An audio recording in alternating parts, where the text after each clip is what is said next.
Good morning, everyone. It's Friday, November 27th, coming to you live from Seoul. I'm Kim Mo-kyan. Before we get started, these are the stories we're following at the top of the hour. South Korea reports 569 new COVID-19 cases Friday, with numbers hovering in the high 500s for a second straight day amid continuing cluster infections nationwide. Authorities are on high alert ahead of the further spikes over the weekend.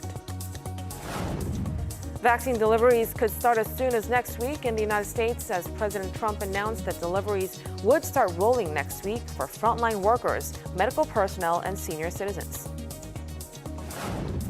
And tributes continue to pour in from around the world following the death of Argentina soccer legend Diego Maradona.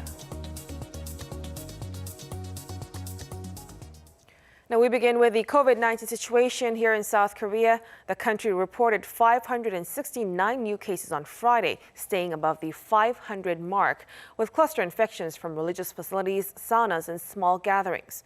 Of the new cases, 525 were locally transmitted, most in the greater capital area. 44 were from overseas. There's been one more death, bringing the death toll to 516. In a briefing early on Friday, Prime Minister Chung Se-kyun said that the current situation shows signs of a full-fledged resurgence and called for the public to observe social distancing as much as possible over the weekend. COVID-19 vaccine deliveries are expected to start in the United States as soon as the first week of December. Speaking to troops for Thanksgiving on Thursday, President Trump said deliveries would start rolling next week or the week after. He added the first people to receive the vaccine would be frontline workers, medical personnel, and senior citizens. Health officials in the United States have been voicing concerns over the number of people traveling for the Thanksgiving holiday. This comes as millions of people have traveled in less than a week as of Thanksgiving Eve. Our Choi Min-jung has this story. Millions of Americans are traveling by air for the Thanksgiving holiday, despite health authorities' calls to stay home amid the recent uptick in COVID-19 cases. According to the U.S. Transportation Security Administration on Thursday, more than 6 million travelers passed through airport security in under a week. During Thanksgiving Eve alone, more than 1,070,000 people traveled, which is the highest record for single-day air travel since mid-March. The surge in air travel comes despite an anti-travel advisory announced by U.S. Centers for Disease Control and Prevention last week, which urged people to stay home and avoid big gatherings during the holiday. With millions on the move during Thanksgiving, health officials warn that the nation is yet to see the worst winter surge of COVID-19 cases. One former White House health advisor said this holiday could potentially become the mother of all super spreader events, and experts are forecasting an explosion of COVID-19 cases and significant rise in deaths in the coming 3 weeks. Meanwhile, incumbent President Donald Trump and President-elect Joe Biden have given diverging Thanksgiving addresses. In an annual Thanksgiving proclamation, Trump encouraged people to gather in homes and places of worship to offer a prayer of thanks to God, whereas Biden, during his Thanksgiving Eve speech, urged people to stay home, wear masks, and keep social distance. Choi Min-jung, Arirang News. The first application for marketing approval of a COVID-19 vaccine in the EU is set to begin. While the European Medicines Agency have not revealed which company is expected to file, many believe it'll be Pfizer-BioNTech's vaccine. Our Lee Seung-jae has more details. According to the European Medicines Agency Thursday, the first application for marketing approval of a COVID-19 vaccine in the European Union should arrive in the next few days. While the drug watchdog did not reveal which drug maker is expected to file, many pundits believe Pfizer and BioNTech are currently at the most advanced stage of the regulatory approval process. The U.S.-German duo has already applied for approval in the U.S., while the U.K. has asked its medical regulator to assess its vaccines. The drug makers also sent results of their vaccine tests earlier this week to the Office of Brazil's health regulators, a necessary step in approving and registering the vaccine. Pfizer says it's set to present information related to the vaccine in stages, including its data showing 95% efficacy. Back in Europe, the EMA told AFP that it could approve the first vaccine by the end of the year, with countries like France, Spain, and Italy being among the first to receive them. In Russia, after announcing a 95% success rate on its Sputnik V vaccine, a second vaccine is now in phase 3 trials. This time, it is the Epivac Corona vaccine in late-stage trial, and it could be available by the end of the year. With many countries seeing record numbers of daily infections, drug makers around the world continue to push for their first vaccine approvals. 이승재, Arirang News. China has questioned the origin of COVID-19 in the country. Chinese health authorities are pointing to imported frozen food packaging as a possible source of the virus. Kim Hyo-sun reports.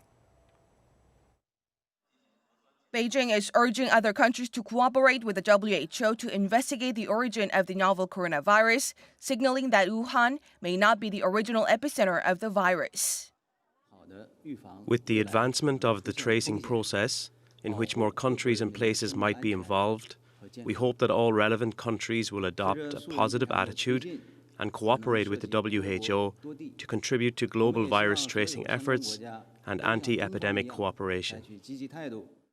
Chinese local media also cited the European Union, namely Italy and Spain, as well as the US as possible origins of the virus. This comes as the Chinese government has been pointing fingers at imported food packaging for bringing in the virus to China. It has confirmed that workers have caught the coronavirus from pork arriving from North America, stressing that it will beef up the quarantine process for imported food. Recently, many places have detected the new coronavirus on packages of imported frozen food. Surfaces of all objects, including packages of food, could be contaminated by the new coronavirus, and the virus can easily survive in low temperatures. Beijing has also claimed that the COVID-19 outbreak in Shanghai has been traced to 2 cargo handlers who cleaned a container that had just arrived from North America. At the same time, the Chinese government is actively cooperating in global quarantine efforts, with President Xi Jinping proposing the use of QR-based health certificates to track the virus. While such a system could enable easy tracking, many are concerned of a possible leakage of personal information, as the system uses an electronic barcode to store a person's travel and health history. Against this backdrop, China is asking all inbound passengers from South Korea to receive both PCR and serology-based testing for COVID-19 starting from December. Kim Hyo-sun, Arirang News. President Moon Jae-in met on Thursday with China's top diplomat at Cheongwade. He emphasized to Wang Yi that efforts will continue for the complete denuclearization of the Korean peninsula. The South Korean leader also asked for Beijing's continued cooperation on the matter. Our Blue House correspondent Kim Min-ji reports. President Moon Jae-in says there will be no let-up in South Korea's efforts with China and the international community to put an end to the 1950 to 1953 Korean War and for complete denuclearization on the peninsula. He made the remarks on Thursday in a meeting with Chinese Foreign Minister Wang Yi at the Blue House. 특별히 그동안 한반도 평화 프로세스 과정에서 중국이 보여준 건설적인 역할과 협력에 감사를 표합니다. 우리 정부는 중국을 포함한 국제사회와 함께 한반도에서 전쟁을 종식시키고 완전한 비핵화와 항구적 평화를 위한 노력을 멈추지 않을 것입니다. During the 57-minute-long meeting, Moon stressed the importance of progress, calling for continued cooperation from China. Wang reaffirmed Beijing's support for development in inter-Korean relations. Moon also highlighted that the two countries have maintained close communication even amid the COVID-19 pandemic, becoming an exemplary case. Wang agreed and delivered a special message from Chinese President Xi Jinping. After the outbreak of COVID-19, the two countries supported and helped each other as close neighbors and developed their friendship and cooperation. Chinese President Xi Jinping has also highlighted the importance of his friendship and mutual trust with President Moon. In the message, President Xi said they shared a lot of phone calls and exchanged letters and reached important agreements. He also thanked Moon for inviting him to Seoul, expressing hope to meet when conditions allow. To this, Moon said he looks forward to meeting President Xi. Moon and Wang also discussed a potential trilateral summit between South Korea, China, and Japan, as well as agreed to work for a successful Olympics in Tokyo next year and in Beijing in 2022. Earlier on Thursday, Wang sat down with Seoul's Foreign Minister Kang Kyung-hwa and agreed on a 10-point consensus. It calls for strengthening cooperation on pandemic control and establishing a commission for future bilateral ties. Also on the list is entering the second phase of their free trade arrangement at an early date and advancing a political settlement on the Korean peninsula. The Chinese diplomat will meet with other key figures from the South Korean government and parliament before wrapping up his 3-day trip on Friday. Kim Min-ji, Arirang News. Tributes continue to pour in from around the world following the death of Diego Maradona.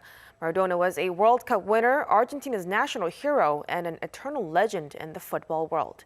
He died at the age of 60 following a heart attack. Lee Kyung-eun has some of the emotional tributes. Tens of thousands of Argentines have lined up at the presidential palace in Buenos Aires, where the late soccer legend Diego Maradona's body has been laid. The coffin was draped in an Argentine flag, along with his iconic number 10 shirt. The number also appeared in many of the banners that say Dios, the Spanish word for God. The president previously designated 3 days of national mourning, as to many Argentines, Maradona was more than just a soccer legend.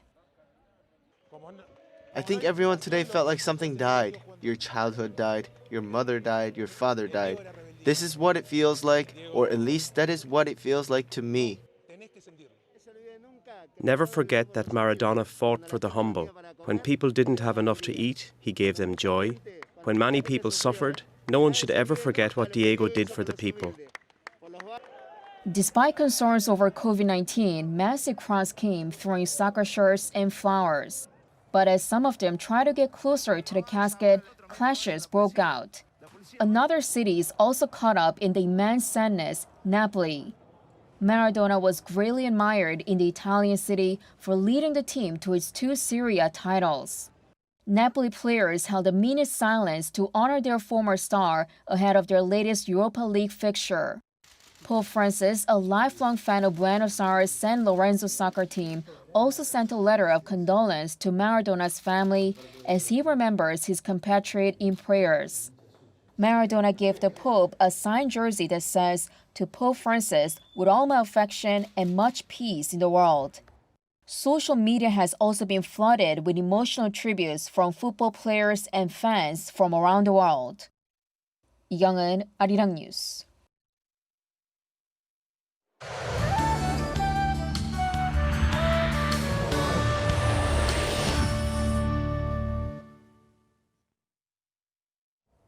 Good morning.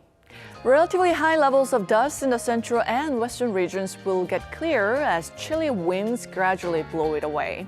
Morning lows weren't too bad, but it will be far colder on your way back home this evening, so be sure to dress accordingly. Meanwhile, the eastern parts of Gangwon-do province could see a mix of rain and snow until tonight, while mountainous regions on Jeju Island might see light sleet or sprinkles of rain from tonight. We have lots of cloud cover for most regions to start out the day, but skies will get brighter as the day goes on. But again, it's going to get quite chilly. Highs will be 2 to 4 degrees lower than yesterday. Then brace for a big chill this weekend. It will start to feel like winter along with sub-zero morning temperatures. But at least it's going to be sunny and the air quality will be decent. Temperatures, though, will stay icy cold through the whole of next week, so it's time to take out your winter jackets over the weekend. That's Korea for you, and here's a look at the weather conditions around the world.